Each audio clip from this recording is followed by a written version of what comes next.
Hi, everybody. My name is Terry. I am an angel with Stan's Angels. If you don't know what that is, go to stansangels.com and click on the red button to become a Facebook friend.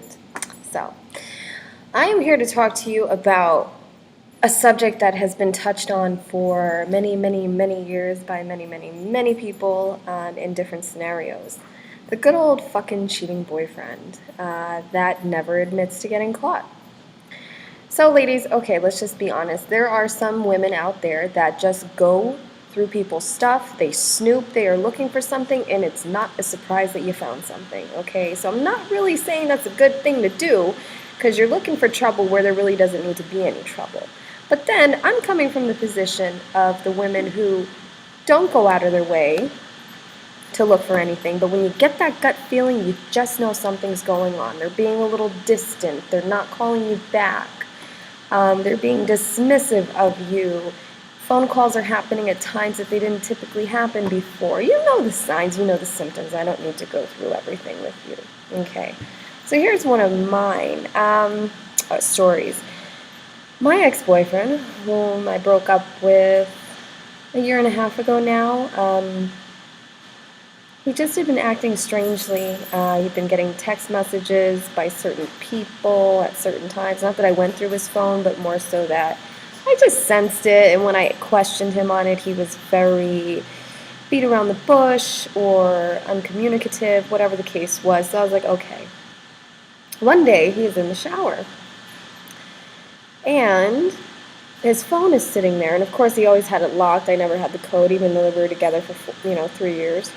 I look in the phone and I see, I can't wait to see you next weekend, smiley face. It was great seeing you. I have such a great weekend planned for us and this, that, and the other. So I said, well, who is, so-and-so? He jumps out of the shower and tries to grab the phone from my hand. I'm laughing at the time because the guy looked like a fucking idiot with suds running up and down his body and shaving cream on his face. um, I pulled the phone away from him. I said, "Who is this?" He starts freaking out. "Oh, why are you going through my fucking phone? You're being nosy." Are you fucking kidding me? Are you fucking kidding me? You have the audacity to call me something fucked up because your dick isn't doing what it's supposed to do with the right person. See, that's your fucking problem to deal with, okay? Anyways, of course, we ended up breaking up. He never admitted to it. To this day, he wouldn't admit to it because he's that fucking silly. And I can't tell whether it's because he can't admit to himself he's a liar, he can't admit to himself that he's a cheater, or he just doesn't want to give me the satisfaction. Either way, it's a bunch of pride, and it's fucking ridiculous. But, I did have another boyfriend who cheated on me. He was supposed to come to my mother's wedding with me. Tickets were paid for. Everything was good. 2 days before we were supposed to leave, he says he's not coming. That was a little weird. I went through his phone. And this girl said something along the lines of, if you just wanted to have sex with me, you should have told me that up front. I really want to see you this weekend, which was the weekend that he was going to come with me to my mother's wedding.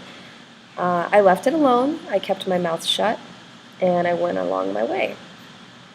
I talked to him while I was out of town, and he was trying to rush me off the phone really late, which is very strange. Basically, I came back to Arizona. We went through his phone one more time, and that girl had messaged him again, and she was complimenting him on what a good time she had and how good he was in bed and this, that, and the other, which she was lying to him. Maybe it was good for her, but bottom line is, they're fucking liars. And I will say, though, when I confronted this guy about it, he admitted to it. He said yes, and I said, why did you do that? He said, it had nothing to do with me, because, again, that whole selfish prick situation, to them it really doesn't have to do with you. It has to do with them and what they want to do, how they're going to do it, and you're kind of an innocent bystander. I know a lot of women can relate to this. I've got a lot of girlfriends who relate to this. So, again, we're all out there to support each other and give each other a helping hand sometimes. I hope this may have helped you at all. Again, I'm a Stan's Angel. Look us up, stansangels.com. You can just imagine how many other people are out there who need support just like you and me. And make sure you click on the red button to become a Facebook friend. Hope to hear from you guys. Take care.